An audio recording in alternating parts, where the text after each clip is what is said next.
বাংলাদেশের অন্তর্বর্তী সরকারের প্রধান প্রফেসর মোহাম্মদ ইউনূস বাংলাদেশে ভারত বিদ্বেষের পেশ চরমে।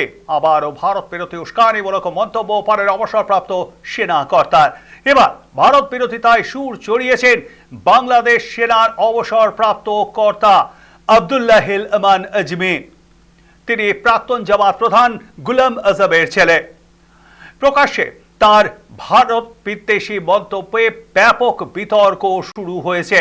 সম্প্রতি ঢাকা প্রেস ক্লাবে এক অনুষ্ঠানে অংশ নেন আব্দুল্লাহিল আমান আজমি। সেখানে তিনি বলেন, ভারত যতদিন না ভেঙে টুকরো টুকরো হচ্ছে ততদিন বাংলাদেশে পুরোপুরি শান্তি আসবে না।